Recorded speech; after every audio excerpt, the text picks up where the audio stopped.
Hello everyone, welcome to my channel neo five designs. ఈరోజు sling bag ఎలా cut చేసుకోవాలి, ఎలా స్టిచ్ చేయాలి అనేది ఈజీ వేలో ఎలా చేయాలో ఇప్పుడు చూద్దాం.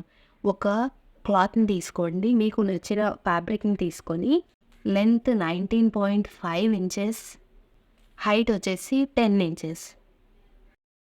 నేను దీనికి ఆల్రెడీ బక్రం అటాచ్ చేశాను. బక్రం అనే కాదు, ఫోమ్ షీట్ అయినా, రైస్ బ్యాగ్స్ ఉంటాయి కదా, అలాంటివి, షాపింగ్ కవర్స్ ఏదైనా లోపల స్ట్రాంగ్గా ఉండడానికి ఒక ఇంటర్ఫేసింగ్ లాగా యాడ్ చేయాలి.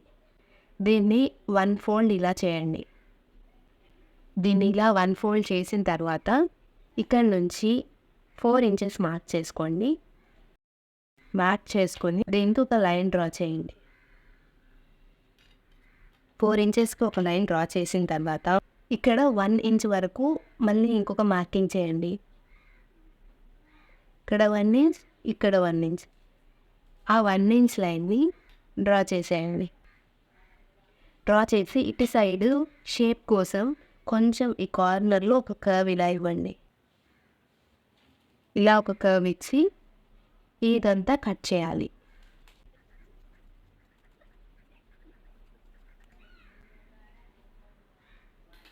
ఇలా కట్ చేసిన తర్వాత ఈ మిగిలిన ఫ్యాబ్రిక్ ఉంటుంది కదా, దీన్ని ఇక్కడికి వచ్చే వరకు ఇలా ఫోల్డ్ చేయండి. ఇక్కడికి వచ్చే వరకు ఇలా ఫోల్డ్ చేయాలి. ఇలా చేసిన తర్వాత ఇక్కడ ఒక స్క్వేర్ షేప్లో 1/1 ఇంచ్ స్క్వేర్ షేప్లో ఒక మార్కింగ్ చేసుకుందాం. నుంచి 1 ఇంచ్, ఇక్కడ నుంచి 1 ఇంచ్, 1/1 ఇంచ్ మార్క్ చేసి ఇప్పుడు దీన్ని కట్ చేద్దాం. ఇలా కట్ చేశాక మనకి అవుట్పుట్ అనేది ఇలా వస్తుంది. ఇది మన మెయిన్ అవుట్ సైడ్ ఏదైతే కనపడుతుందో అది. ఇప్పుడు మనం దీనికి లైనింగ్ అటాచ్ చేయాలి. దానికోసం లైనింగ్ని, ఇది రైట్ సైడ్ కదా, దీనిపైనే ఇలా ఈ లైనింగ్ అంతా స్టిచ్ చేసుకోవాలి. ఒక సైడ్ మాత్రం స్టిచ్ చేయకుండా వదిలేసి మిగిలినదంతా దీంతో స్టిచ్ చేసుకోవాలి. ఇలాగా లైనింగ్ని అండ్ మెయిన్ పార్ట్ని స్టిచ్ చేసేసాము.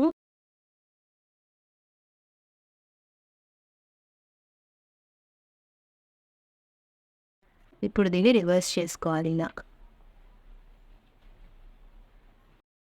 రివర్స్ చేసుకుంటే ఏమవుతుందంటే మెయిన్ ఫ్యాబ్రిక్ ఇలాగా లైనింగ్ లోపలికి buckram paper or interfacing paper అనేది లోపలికి వెళ్ళిపోయింది.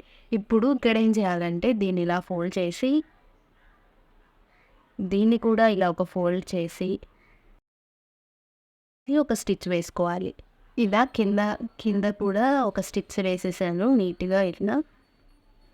ఇప్పుడు పాకెట్స్ డిజైన్ చేయడం కోసం రెండు వైపులా పాకెట్స్ డిజైన్ చేయడానికి క్లాత్ తీసుకున్నాను. ఈ క్లాత్ యొక్క మెజర్మెంట్స్ వచ్చేసి 4 inches height and 6 inches length తోటి ఈ పాకెట్స్ని డిజైన్ చేయాలి. ఫస్ట్ పైన వైపుకు ఓపెన్ సైడ్ ఎటైతే ఉంటుందో ఆ ఓపెన్ సైడ్ దాన్ని ఇలా 2 మడతల మీద పెట్టి ఒక స్టిచ్ వేయాలి. ఇలా వస్తుందన్నమాట. ఈ మిగిలిన సైడ్నంతా ఈ 3 వైపులా ఇలా ఫోల్డ్ చేసి ఒక స్టిచ్ వేసుకోవాలి. ఓపెన్ సైడ్ మాత్రం 2 మడతల మీద ఫోల్డ్ చేసి దాన్ని స్టిచ్ చేయకుండా వదిలేయాలి. మిగిలిన 3 వైపులా ఒక కుట్టు వేసుకోవాలి.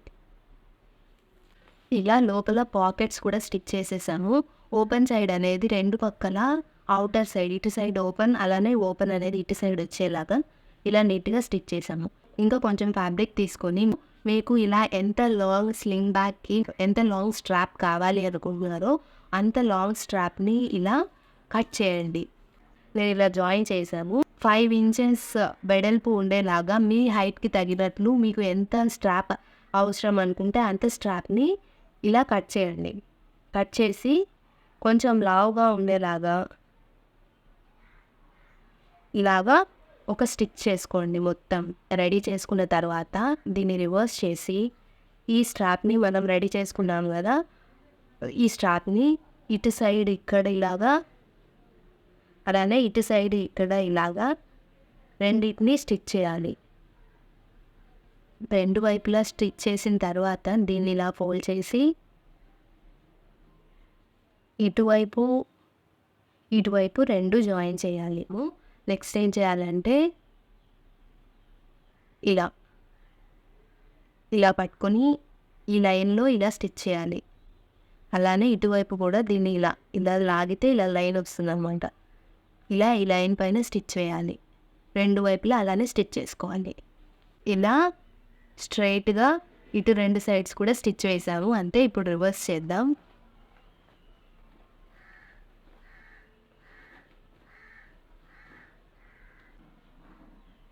ఇలా లోపల 2 పాకెట్స్ వస్తాయి 2 వైపులా. కార్డ్స్ వాటికి సరిపోయేంత చిన్న పాకెట్స్ ఇవి. లోపల ఏదైనా స్టఫ్ అంతా పెట్టుకోవచ్చు. ఇలా మన బ్యాగ్ రెడీ అయిపోయింది. ఇక్కడ వెల్క్రో లేదంటే ఏదైనా బటన్, ఇలాంటి బటన్ ఏదైనా ఇక్కడ అటాచ్ చేసేసుకుంటే సరిపోతుంది. అయితే మన బ్యాగ్ అనేది రెడీ అయిపోయింది. Thank you for watching. Video నచ్చితే లైక్ చేయండి, సబ్స్క్రైబ్ చేసుకోవడం మర్చిపోకండి. Thank you.